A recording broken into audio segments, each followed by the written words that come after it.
Hello les balances, bonjour et bienvenue. On est ensemble pour votre tirage général de juillet 2020. C'est hyper bavard. Bon, hyper bavard, surtout avec l'oracle des miroirs. Je crois que j'ai jamais eu autant de cartes. Et je sais pas, d'habitude quand ça tombe trop, je dis non les gars, c'est trop. Mais là, je sais pas. Allez, c'est parti, on verra bien ce que ça raconte. On est donc là dans une guidance intuitive, générale. Général veut dire que ça ne peut pas parler à tout le monde. Donc, comme d'habitude, faites vraiment confiance à vos ressentis, à comment ça résonne chez vous. Ça peut être une partie du tirage, parce qu'il y a la sphère concrète dans la matière, sentimentale, professionnelle, l'histoire des miroirs, les conseils, la sphère énergétique et tout. Donc, vraiment, ça peut être une petite partie. Autre chose aussi, vous pouvez regarder votre ascendant, votre signe lunaire, pas lunaire. Votre tirage sentimental sera en ligne plus tard. Quant aux guidances perso, privées, tout ça, vous avez mes coordonnées sous la vidéo comme d'habitude. On y va, c'est parti, on va voir un peu de quel bois on se chauffe. Sur le mois de juillet pour les balances, il y a les cartes qui se sont retournées au niveau sentimental sont un peu raides, je vous le dis direct. Vaut mieux en rigoler. On verra ce qui se raconte autour de ça, mais les gars, vous m'avez l'air un peu fatigués quand même.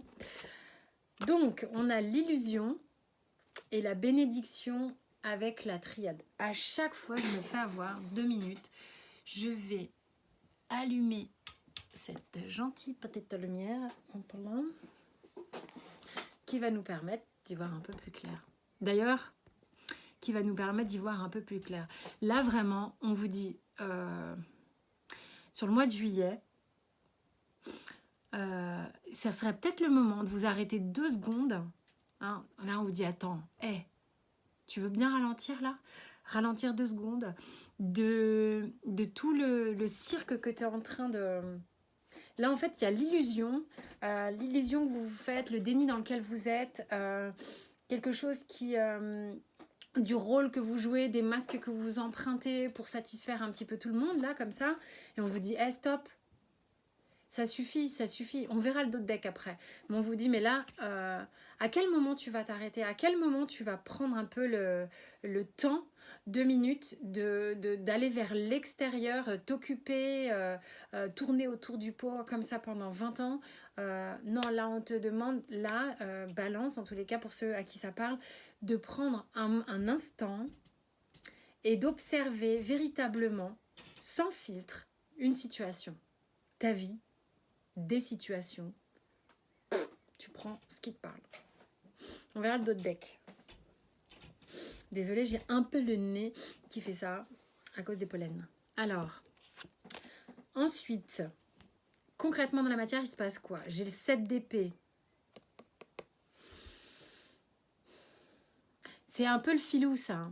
C'est un peu l'arcane de... Je vais peut-être renoncer, on me dit. Prendre la poudre d'escampette, quoi. Filer tranquille avant qu'on me chope. Parce que là, on me demande de tomber le masque. Moi, ça va pas du tout, cette histoire. Comment je vais faire? Ça peut pas parler à tout le monde. Ok? Le 3 de bâton. J'allais dire le 10. Non, la roue de fortune. L'ermite. Purée, je dis que des conneries. Le roi de... recentre-toi, Jennifer. Vous êtes peut-être un petit peu éparpillé. Vous êtes un peu éparpillé et vous prenez des vessies pour des lanternes. Enfin, vous voyez ce que je veux dire? L'idée, c'est de... Il y a un truc du genre... on vous montre quelque chose et vous voyez autre chose. Enfin, vous n'êtes pas... il y a un voile, je sens bien parce que là, moi, je prends une carte et je dis pas le bon mot. Enfin bon, il y a un truc, quoi. Le 8 de denier, on va voir si ça se cale depuis que je le dis. Le fou et le 10 de coupe. Déjà, j'ai réussi à faire la fin. Ok, ça nous raconte quoi, là? Concrètement, dans la matière, avec ce qui se passe, là, énergétiquement. C'est fou. C'est-à-dire que plutôt de regarder la grande image, comme aimerait le faire ce 3 de bâton, ce 3 de bâton qui a envie de se mettre sur le devant de la scène, partir en conquête de quelque chose, observer véritablement toute la grande image qui se présente devant lui et de se dire, ok, alors ok, je prends connaissance du terrain et là au moins ça va me permettre de passer du 3 de bâton au 4 de bâton, c'est-à-dire à l'engagement. Je peux y aller, je peux m'engager, je pars à la conquête de. Lui, là, avec son 7 d'épée devant, là, d'ailleurs il a du mal à se laisser choper, ça me file un petit peu entre les doigts. Et ben lui là, regardez comment il est placé. Attends, c'est comme ça. Attends, je me casse vite fait. Plutôt que de prendre le temps de ce qu'on te demande, prends le temps d'observer véritablement avec un regard pur la situation, plutôt que de te dérober. Le fait d'aller... Bon, il y a cette envie de se barrer, ça ne veut pas dire que vous allez le faire, bien sûr que non, mais là, le fait vraiment de se positionner avec ce 3 de bâton, c'est de se dire, ok, ce qui se passe, si j'enclenche la manivelle, je peux perdre pied, je ne sais pas où je vais, j'ai un petit peu peur de l'inconnu, mais j'enclenche cette manivelle. C'est arcane majeure, j'ai 2 arcanes majeures qui se suivent ici, j'ai le 10, donc la roue de fortune et l'ermite le 9. Vous avez peur d'enclencher la roue et de revenir en arrière. Voilà ce que ça me raconte ici, ok. Je ne suis pas du tout dans ce que veulent dire les cartes, je suis simplement là dans une forme de numérologie et je vois que vous avez peur qu'en enclenchant, vous fassiez un bond en arrière. Parce que je vous vois passer du 9, merde, du 10 au 9. Non, vous inquiétez pas. Ce que ça fait ici, c'est que t'enclenches la roue, ça avance, ça ne fait qu'avancer. Tu peux avancer, avoir des hauts et des bas. C'est ce que vraiment raconte l'ermite. C'est qu'à partir du moment où tu vas accueillir le fait d'enclencher quelque chose, de mettre en marche quelque chose, tu ne fais qu'avancer. Ça, vraiment, restez confiant là-dessus.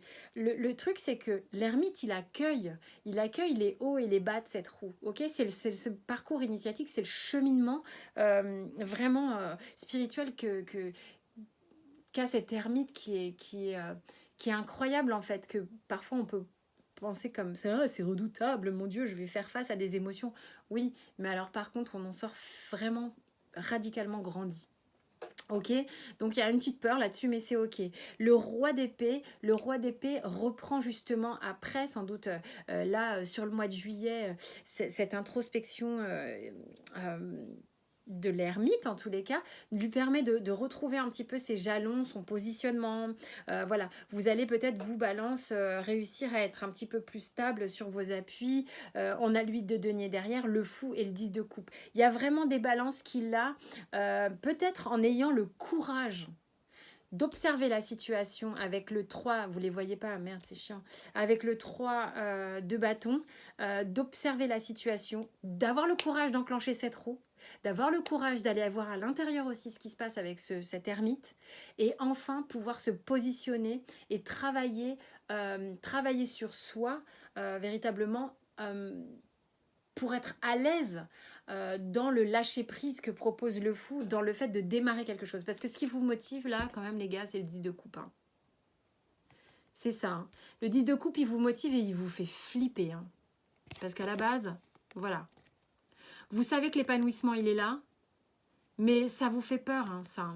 Il y a, pour certains balances ici, on a peur ici de cet épanouissement, de ce côté partage sentimental, réjouissance totale, le bonheur familial, enfin bon bref, tout ce truc, on a peur du succès, on a peur du bonheur aussi, ne vous jugez pas, mais vraiment pas. Il y a un travail qui se fait là-dessus, ok ? Mais à un moment donné, il faut le voir, il faut le conscientiser.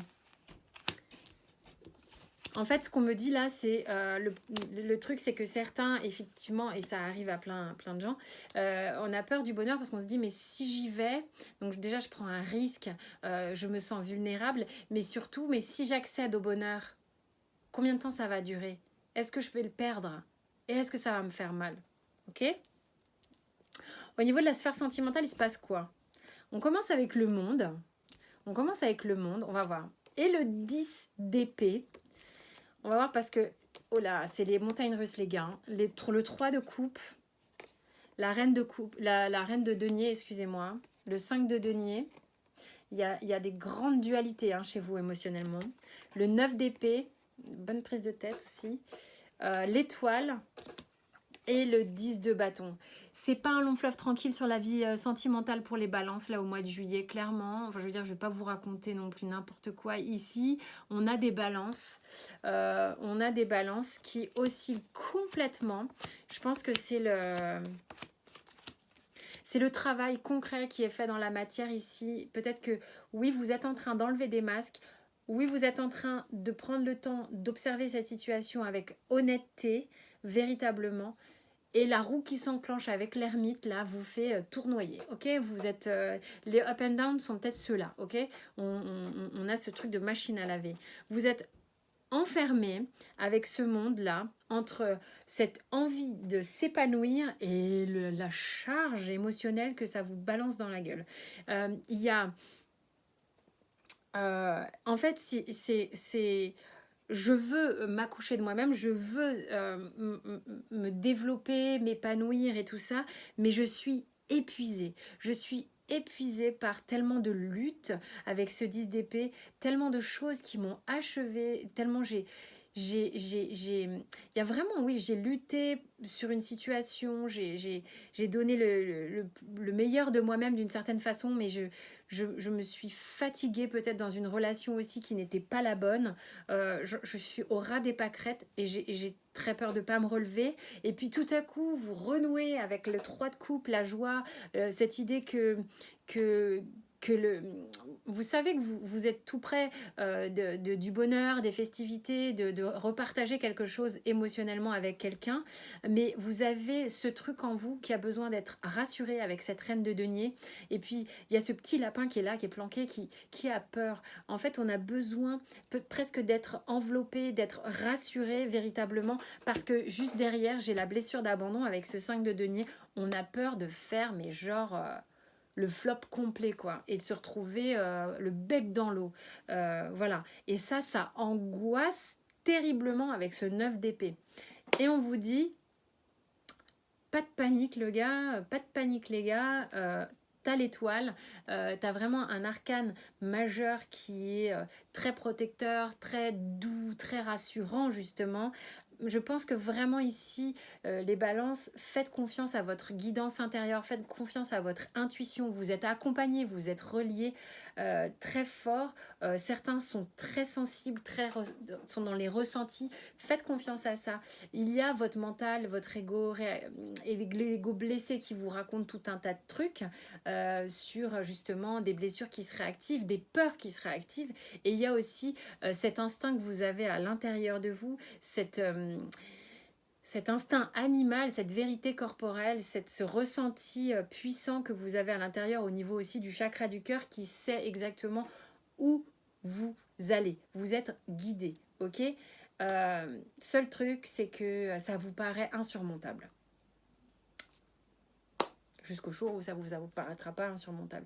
Il y a beaucoup de croyances limitantes quand même. Hein. J'ai pas eu de 8 d'épée, on aurait pu se le faire, mais non, visiblement pas. Au niveau pro, on a le 5 de denier. Il y a des grosses interrogations matérielles pour certaines balances ici. Hein. Le cavalier de denier. Vous avez vu comment j'ai du mal avec les cartes là ce soir. Le roi de coupe. Les amoureux. La roue de fortune, again. Arcane majeur, arcane majeur. Le 5 de bâton et de la lutte, en veux-tu, en voilà. Encore un arcane majeur, le chariot. Et le 5 de coupe. Vous êtes vraiment dans une dualité de j'avance, je suis pas bien, je lutte, j'avance.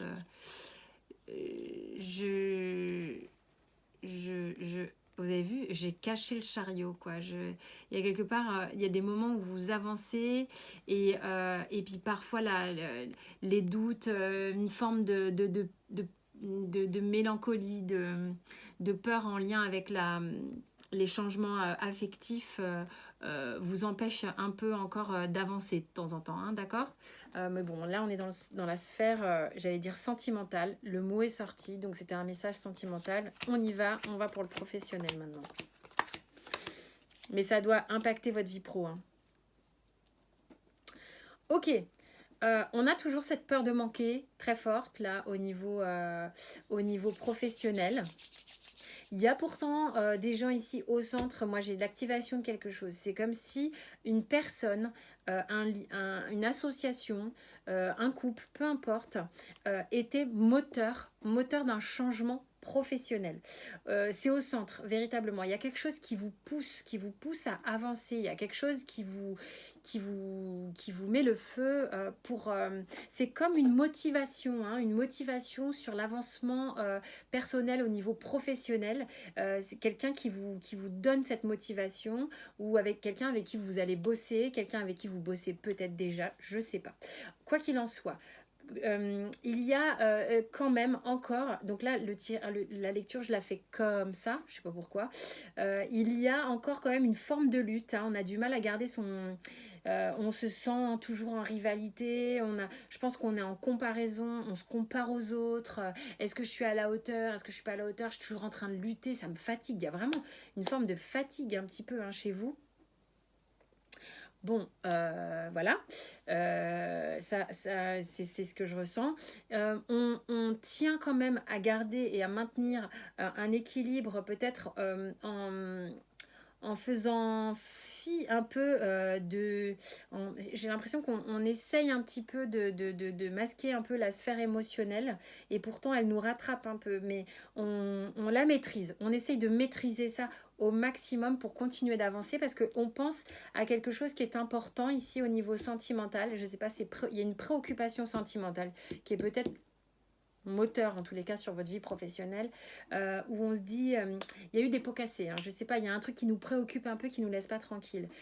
Du coup on proposait quelque chose de nouveau professionnellement, on a un petit il y a cette peur de se viander, il y a un peu cette peur de se viander, hein, sur le mois de juillet. Bon, bref, je suis curieuse d'aller voir le dos de deck là du... Waouh, mais détendez-vous, détendez-vous. Vous avez beaucoup de peur, beaucoup de peur. Hein, vous prenez vachement la tête, vous êtes vachement dans votre tête en fait, là, les balances sur le mois de juillet. C'est comme si vous voyez la fin de l'année scolaire arriver comme étant une espèce de deadline en disant mais merde, j'y pars. Oh, mais est-ce que j'ai assez avancé? C'est comme un espèce de truc où vous mettez une pression de résultat, je sais pas. Mais là, clairement, on vous dit, vous êtes en train de regarder les choses avec recul. Vous êtes en train de regarder les choses avec recul, alors vous y allez un peu piano parce que vous y mettez pas forcément les deux yeux, hein, mais vous voyez bien, vous avez l'œil dans la lorgnette. Ah, il y a un truc là qui m'appelle, je flippe, ok, là je prends conscience des choses, je prends conscience de ce qui m'anime aussi, de ce qui me fait avancer, ce qui me pousse, en lien, hein, quand même avec un truc quand même sentimental. Bah ouais, on flippe un peu, on a des peurs qui se réveillent pour certains, peut-être ça va être inconfortable. C'est comme ça, les énergies, elles nous poussent vraiment à avancer, hein, ok ? Le cloître, allez, on y va dans les bonnes nouvelles. La trahison, non, mais on peut en rigoler, les balances, ça peut pas parler à tout le monde. Et puis de toute manière, il y a des tirages comme ça. Et des tirages qui sont un peu punchy, bah voilà, moi je vous accompagne à aller virer un peu ce masque-là, hein, ok ? Si vous virez le masque, si vous faites le taf, regardez, il y a une carotte. Et même derrière, il y a la clé. Bon, allez, trêve de plaisanterie. Mais c'est pas une plaisanterie, hein, en plus, hein, je déconne pas. On a le cloître et la trahison. Il y a ça, ici, là. Ça bosse, ça bosse. Vous avez l'impression que vous... mais à un moment donné, vous avez peur que les gens soient malhonnêtes avec vous ou qu'ils soient des planches pourries ou que si vous y allez, peut-être que ça va pas marcher, que ça va vous filer entre les doigts. Vous avez ces pensées-là parce que vous-même, là, clairement, vous vous illusionnez quand même et vous illusionnez un petit peu votre monde. Donc, c'est pas étonnant que vous ayez peur qu'on vous fasse la même chose, hein. Il faut toujours aller regarder chez soi. Hein. Donc ça, c'était le message pour la trahison. Bref. Le message du cloître, c'est que oui, en effet, certains sont complètement épuisés, on le voit, hein, sont complètement épuisés par une lutte personnelle, d'être restés dans des schémas cloisonnants, d'accord si vous avez envie de sortir de ce cloître personnel, il s'agit de faire ce travail qu'on vous propose ici. C'est comme sur un plateau d'argent, ok? Alors, l'oracle bleu, on a la santé et l'initié. Vraiment, à vous de savoir. Moi, mes petits champignons, là, je les aime bien. À vous de savoir quel type de champignons vous avez envie de faire pousser. On sait que ça pousse vite. Hein. Pour moi, les champignons sont reliés à la pensée, sont reliés à votre santé mentale, presque d'une certaine manière. À partir du moment où vous cultivez des champignons super bons à manger, c'est-à-dire de la bonne pensée, ben vous allez en récolter pas mal. Par contre, si vous commencez à broyer du noir, à avoir des champignons tout pourris poison, ben voilà, la pensée négative peut aller à une rapidité sans nom. Donc faites attention aux champignons que vous décidez de cultiver véritablement. C'est vous voyez un peu que de rester dans des illusions, que de nourrir des pensées négatives vis-à-vis de soi-même, de savoir qu'on n'est pas à la bonne place, de savoir qu'on a envie de filer en douce, de savoir que ça nourrit pas quelque chose de bon pour vous à l'intérieur de vous. Ça vous fait pas du bien au niveau de votre corps non plus, d'accord? Donc soyez vraiment attentifs à ça. D'autant qu'avec l'initié, vous recevez énormément de messages. Je pense que vous l'avez également avec l'étoile ici. D'accord? Donc vous êtes reliés. Vous savez exactement ce qui est bon pour vous. Ça avance pas à pas. Vous encodez pas à pas les choses. C'est comme si on vous mettait des disques durs progressifs. Vous le savez très bien. Là, il y a un super long message. Projection, argent, trahison. La trahison, comme d'habitude. L'amour, le retour, le travail, la fécondité, le cadeau, la distance, la sexualité, le rêve. Rien que ça. Échec, parole. Il y a un petit problème avec la communication, les gars. Hein. Clairvoyance. Bon, là, il y a clairement des balances qui se prennent un petit retour de bâton. Non, en gros, il y en a ici qui restent un petit peu en retrait sur une situation. Il y a une histoire en lien avec la sécurité financière qui revient au niveau amoureux. On a peur, on a vraiment peur d'être trahi en amour, on a vraiment peur de soi-même peut-être faire du mal à l'autre, de trahir l'autre, d'être trahi par l'autre. Mais il y a le retour, hein, le retour. C'est comme si tout à coup, on se prenait le retour de l'amour qui nous fait bosser, bosser, bosser. Et on vous dit, c'est comme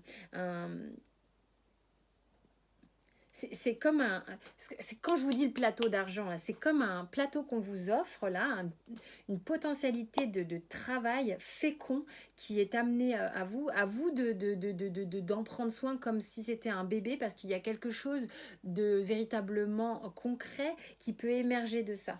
Pour l'instant, c'est comme s'il y avait une distance entre vous et une personne, mais vous rêvez énormément de cette personne. Il y a beaucoup de télépathie, il y a beaucoup de sexualité aussi. Et vous... Bah, voilà, on tombe les masques et j'ai la clairvoyance. Vous savez de quoi je parle. Pour certains, vous savez très bien de quoi je parle. Alors, le surrender, il dit abandonnez l'idée que vous pouvez guérir les autres, en fait. Que you can fix someone. C'est vraiment... c'est le moment à une relation de shifter, quoi. Bah, je sais pas comment on dit. Enfin, bref, je sais pas, un shift, c'est quoi la traduction en français? J'ai toujours été nulle pour les traductions, c'est un truc de fou. Comme pour les synonymes en français. L'idée de vouloir guérir quelqu'un ne marche pas. C'est-à-dire qu'aussi, si vous êtes dans une relation actuelle, certains balances, où vous savez que ça ne marchera pas et que vous êtes là pour ne pas blesser quelqu'un, du coup, ça revient au même. Si vous voulez ne pas blesser quelqu'un, revient au même que de le guérir. C'est-à-dire que je lui offre ma présence pour ne pas que cette personne souffre. Ça la guérit parce que si je m'en vais, elle va tomber malade, limite. Enfin, c'est un peu le délire, mais c'est un petit peu ça. Ok. Donc, c'est le moment de shift, de switcher, je sais pas comment on dit. Euh, Chaque personne doit être responsable pour sa propre guérison. Genre, vous n'êtes pas tenu de faire une promesse d'éternité avec quelqu'un pour qui vous n'êtes pas fait. C'est là que vous vous trahissez, c'est là que vous trahissez cette personne, et c'est là que vous vous faites du mal à vous, et c'est là que vous faites du mal à cette personne. Parce qu'à partir du moment où chacun reprend ses responsabilités, ben, on est dans la pure honnêteté et dans la guérison complète. Ok ? J'ai oublié ces deux charmantes cartes qui étaient avec l'oracle des miroirs, qui dit que sur le mois de juillet, au niveau de la communication, c'est un petit peu compliqué avec la personne de l'être cher là, puisque de toute manière il y a en distance, il y a beaucoup de télépathie, il peut y avoir encore des petits conflits au niveau de la parole. Pourtant c'était très bavard. Voilà. Voilà, pensez à votre ascendant, pensez à votre signe lunaire, ça peut peut-être vous aider. Euh, en tous les cas, merci mille fois pour votre écoute bienveillante. Sentez-vous libre de vous abonner, liker, partager, commenter, vous faites ce que vous voulez. Moi j'adore en tous les cas et mille merci, c'est un super soutien pour la chaîne et pour moi évidemment. Quant à moi, je vous dis à très vite pour d'autres tirages, notamment le sentimental qui va bientôt arriver. D'ici là, portez-vous bien.